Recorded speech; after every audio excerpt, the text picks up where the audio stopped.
Yeah. Yeah. But I want to give the other half of this. Let's go over to DERU and TRIFONIC and these guys. And if you guys want to talk about sound, control, openness. All right. Well, I think I'm sort of in the wrong building because I'm definitely a guitar wanker. I did all the guitars for Assassin's Creed 2 and Borderlands. Yeah. But any case, in terms of the future of electronic music in 2010, I think 2010, like the future is really 1999 because like a lot of what I do is actually using an old computer. I use OS 9, but it's just like spending the patience to design your sounds. And so I'm being a little bit facetious because I also have like more modern stuff. But I think just, you know, in terms of like designing sounds and working on sounds in general, it takes a long time to create good sounds. It takes a lot of effort.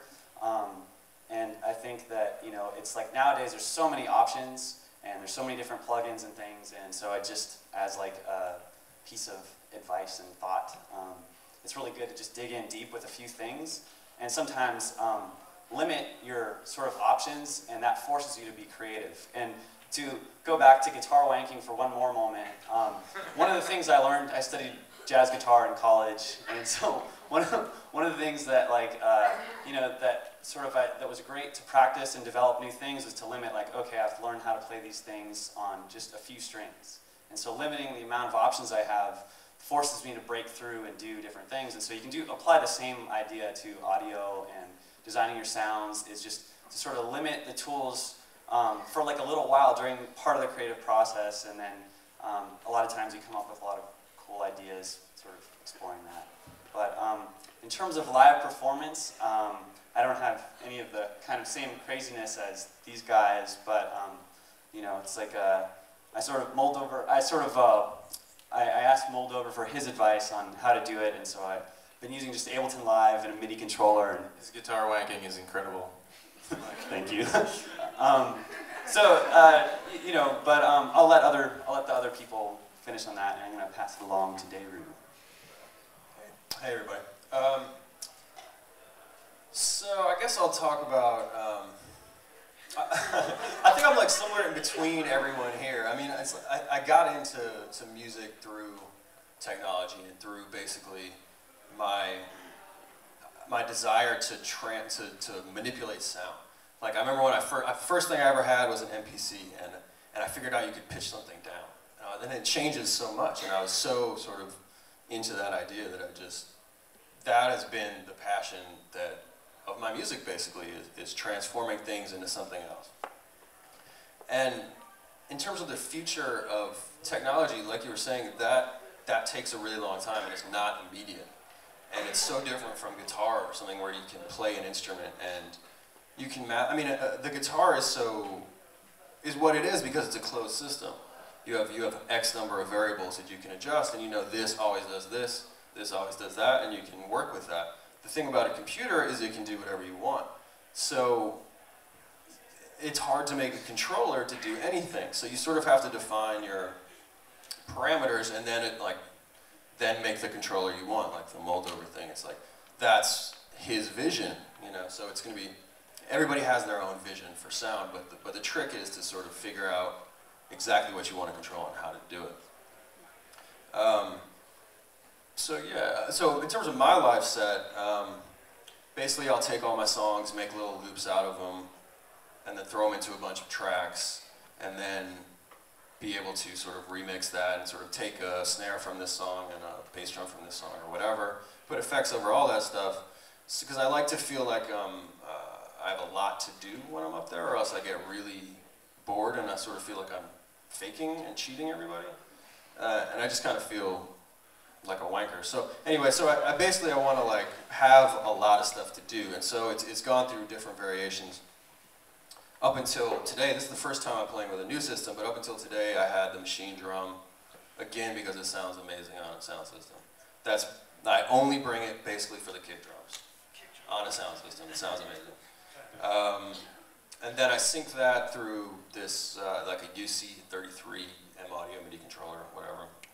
It's weird because they don't they don't really make this thing anymore, but nothing really fits that niche. It was 8 sliders and a master, and then 3 pan pots above that, and then a few other things. But I really like having that ability of knobs over every channel to do things for every channel. But then I also started using a nano control. Then I had a launch pad, one of those Novation launch pads. And like traveling with that and going through security with that system.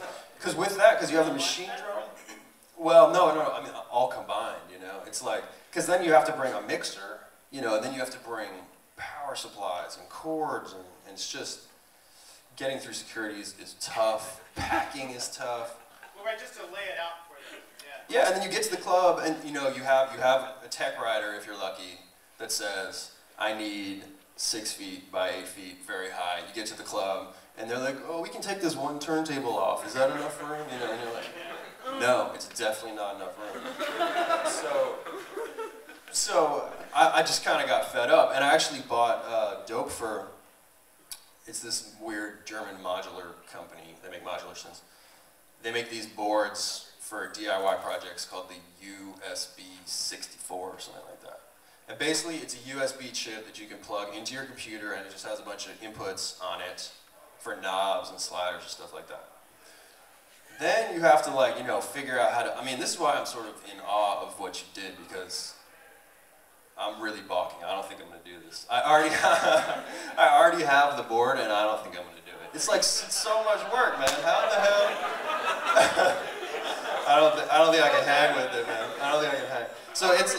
Moldover has now intimidated everyone else into coming out on the project. Yeah, I mean, you know, it's like, it's amazing, but I think you have to get in that mind frame where you're like, all right, this is what I'm doing. And Actually, I have a challenge for you, because, and we're going to send out the call this week, but in time for March, we have a 1-button controller challenge. I could do that. So, yeah. If I like build it in like a cereal box or It's something. going to be in San Francisco too, so you can, yes. Yeah.